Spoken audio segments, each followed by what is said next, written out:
Hi, I'm Benjamin Beilman. I'm a violinist, and I'm going to talk to you a little bit about bows today. When I am starting to look at new bows, I often, obviously, most importantly, you sort of have to set a price range.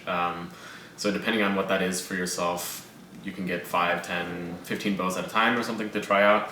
I find it's easiest for me to quickly evaluate a bow in the first 5-10 seconds. If it doesn't feel just right to me, then I kind of let it go. If there's an interesting sound or an interesting feeling, then I sort of set that one aside, and then you just keep trying them against each other. I do think it's important each time you look for a new bow, you're hopefully looking for something that you don't currently have. You don't want, it's nice to have more things, but often we can't afford redundant things. So I find when I'm looking at a bow, I'm looking for something that, I can add to my arsenal, will draw out a different sound or a different feeling from my instrument, or might be somehow helpful to kind of correct certain techniques in my own playing. I should mention this is my sort of prized possession. This is a bow made by Francois Xavier Tourte in the 1820s. And this is not the first Tourte that I played, but I have to admit that the first time I played a Tourte, I essentially kind of upended my life to make sure that I could make that bow my own. I'll take a step back. I first went into the shop. At the time I was playing on a very fine violin made by Stefan Peter Greiner, a great contemporary violin maker, and I was looking for a bow that would match this sound. It was a new instrument for me, so I sort of set a price range. I found a few things that were very interesting, and then I realized that I'd never tried a Tourte before, and I asked the person helping me. I said, I just want to know what's possible, what's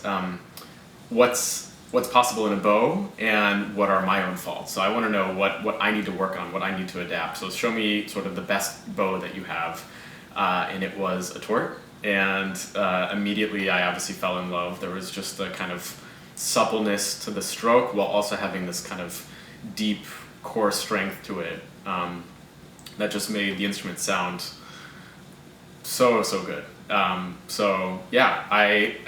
at the time I rearranged many of my own sort of personal finances. I sold some things. I begged some people for money, and I scraped everything I could together to afford this bow. It's a long story. That was not this particular bow, but soon after that bow I found this bow, which was an even better Tourte, and so I decided to adjust and make this one my own. So I've had this bow for about 2 years now. When I get my bow rehaired, I don't consider myself to be someone who suffers a lot from anxiety or from nerves when I play, but I do find that it's usually at the beginning of a big concert, I do have a kind of extra level of excitement. So I often find that having just a tiny bit of extra hair on the stick helps to kind of relax me and relax the bow a little bit. It makes potentially some of the response just a fraction of a bit slower, but for me I'd rather have a little bit more cushion to the playability, and know that I can feel completely comfortable and confident at the very outset of a performance. Also, generally, I think they often wrap the hair just a little bit around on the playing side, just because obviously as players, often we're leaning a little bit here and there to get different colors in the sound.